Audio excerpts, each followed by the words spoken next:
Olá, meu nome é Lara Custódio Vieira, sou estudante de licenciatura em História e sou orientada pelo professor Tiago Krause. O título da minha pesquisa é Padres Calunduzeiros, o contato entre sacerdotes e crenças afro-brasílicas durante o período de 1680 até 1740. O calundu foi uma crença afro-brasílica que surgiu dentro do contexto de contato entre culturas transatlânticas, derivando das celebrações de grupos centro-africanos. Consolidou-se e atingiu seu apogeu ao longo dos séculos XVII e XVIII. Eram cerimônias heterogêneas, mas a exposição de alguns pontos pode facilitar seu entendimento. Poderiam possuir transes espirituais, caráter coletivo, músicas, danças, adivinhações, emprego de ervas, alimentos, bebidas, oferendas, sacrifícios de animais e pinturas corporais. A motivação que poderia levar alguém a procurar um calunduzeiro era variada. O ritual poderia atender diferentes tipos de problemas cotidianos e males físicos e espirituais. Os clientes não se restringirão aos escravizados, existindo na documentação casos que mencionam a participação de grupos étnicos e sociais distintos. Ao longo do período colonial, outra crença negra foi difundida e consolidada como uma maneira de obter segurança contra os problemas cotidianos. As bolsas de mandinga. A palavra mandinga refere-se ao reino do Mali, onde utilizavam talismãs de origem islâmica para proteção. A população que habitava essa região eram os maliques, também chamados de mandingas. Contudo, mesmo sendo originário de um grupo iorubá nagô, não houve uma restrição étnica, espalhando-se por camadas distintas da sociedade luso-brasílica. As bolsas eram frutos do encontro de 3 grupos no espaço colonial: africanos, indígenas e europeus, que estavam constantemente realizando trocas. Os amuletos poderiam ter finalidades distintas, como a preservação física e espiritual, acreditando-se que dos talismãs eram emanadas coisas boas. Existia uma categoria que, além de ser formada por indivíduos brancos e cristãos velhos, eram ligados ao clero, e, a despeito do cargo, mantiveram uma aproximação harmoniosa com práticas heterodoxas de origem afro-brasílica. O quadro que será relatado aqui possibilitará o entendimento de aspectos da religiosidade experimentado durante o período colonial e como o sobrenatural se manifestava em uma sociedade que possuía sentimentos ambíguos, demonizando ao mesmo tempo que mantinha relações próximas. A metodologia empregada foi constituída a partir da utilização de fontes disponibilizadas pelo Arquivo Nacional da Torre do Tombo. A bibliografia especializada se mostrou útil para entendimento dos documentos primários selecionados, contando com nomes como Lauro de Melo Souza, Luiz Motti, James Witt e Alexandre Marcuse. Em 1688 foi instaurado um processo contra Simão, africano alforriado, lavrador de roça de mandioca, que vivia na Bahia sob arrendamento nas terras de Maria Cabral. Ele foi acusado de usar feitiçaria para assassinar 15 escravizados de André Gomes de Medina, pai de Maria Cabral. A sua culpa foi descoberta por meio de um ritual realizado pela escravizada do sargento-mor Marcos de Bittencourt, Grácia. Medina esteve presente com sua família, escravizados e o padre Martinho Pessoa. A cerimonialista colocou uma panela no fogo com uma argola dentro. Depois mandou que todos os negros retirassem o objeto, dizendo que somente o culpado iria se queimar.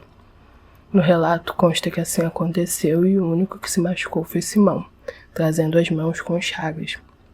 Segundo os testemunhos de André Gomes de Medina, após a cerimônia, o padre Martinho Pessoa foi até a casa de Simão e achou panelas com ervas, unhas, cabelos e pelos de animais. 15 anos depois, em 1713, se apresentou perante o Tribunal Inquisitorial Frei Alberto de Santo Tomás, religioso de São Domingos e vigário-geral de sua ordem na América Portuguesa. O padre se preocupou com os métodos pouco convencionais que utilizava para exorcizar os colonos baianos e pernambucanos. Na presença dos inquisidores, disse que se guiava pelo livro do padre Bento Remígio. No entanto, os elementos que adotou lembram a prática religiosa de africanos e afrodescendentes. Começava o ritual colocando uma estola no doente e outra em si, Benzia água e sal, instruindo o exorcizado para que segurasse a vela acesa na mão durante o ritual e pedia para que buscassem a roupa e a cama do enfermo, onde costumava achar bonecos, retalhos de vestidos e bichos vivos, o que tudo mandava queimar após benzer o fogo.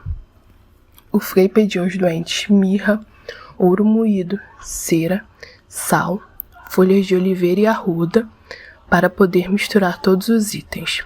Após isso, repartia em 4 partes ou mais, colocando-as cada uma em uma bolsinha, que mandava os maleficiados trazer consigo e que botassem nos cantos de seus colchões. Alberto de Santo Tomás também benzia todos os remédios medicinais, alimentos e ensinava que deveriam usar água benta. Como resultado, as pessoas lançavam do corpo alfinetes, penas, anzóis, bichos, cordéis, lã, algodão, linho, ossos de animais variados, espinhos, dentes humanos, unhas, cabelos de pessoas negras e pelos que julgou serem das axilas, areias, peles de animais e outras imundícies. O Frei Luís de Nazaré, que teve um processo aberto na década de 40 do mesmo século, foi ainda mais ousado em seus métodos de exorcismo. O religioso aproveitava a oportunidade para induzir seus fiéis a atos sexuais, sendo acusado de abuso do sacramento da ordem e solicitação. Ao longo de seus testemunhos, o padre também contou seu procedimento perante as celebrações negras. Quando chamado pelo coronel Custódio da Silva Guimarães para exorcizar uma mulher que havia sido sua escravizada, disse que ela sofria de feitiços que se chamavam calundus e que o exorcismo da igreja não era capaz de retirar aquele tipo de malefício por ser coisa diabólica, recomendando que levasse aos calunduzeiros. A partir dos casos relatados, é possível chegar em algumas considerações. Os 3 casos são distintos, mas possuem pontos em comum. Padre Martinho Pessoa esteve presente durante uma adivinhação africana. Para achar o culpado pelos assassinatos, o religioso ignorou suas obrigações que lhe foram dadas quando foi ordenado como sacerdote. Não foi responsável pelo financiamento, mas reconheceu a capacidade de manipulação do sobrenatural de Grácia ao dar o resultado de sua cerimônia como verdadeiro. É possível que sua atitude possa ser explicada porque ele interpretou o ritual como um mal menor, perante os supostos crimes cometidos por Simão. A atitude adotada por Luís de Nazaré se assemelhou à de Martinho Pessoa, abrindo mão do exclusivismo de manipulação do sobrenatural. O exorcista não participou de um calundu, ao contrário de Pessoa que esteve presente em uma adivinhação.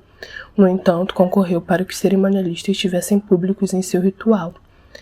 A atuação desses padres favoráveis à crença negra, que deveriam ser mantidas na clandestinidade, pode ter significado um ambiente mais tolerante à existência dos cerimonialistas. Se as pessoas que eram encarregadas de punir e vigiar os cristãos frequentavam ou recomendavam calundus, é possível imaginar que entre os leigos as celebrações fossem ainda mais comuns.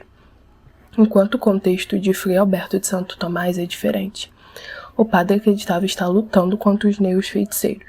No entanto, para opor suas religiosidades afro-brasílicas, adotou elementos heterodoxos, dando perspectivas que considerava cristãs e introduzindo-as em seu exorcismo. Diz o ditado que se não pode com eles, junte-se a eles. Talvez a melhor maneira para vencer os calunduzeiros era cristianizando suas práticas, como fez com as bolsas de mandinga. É visível que sua intenção não era a normalização das celebrações negras, mas pode ter concorrido para isso ao incorporar suas práticas.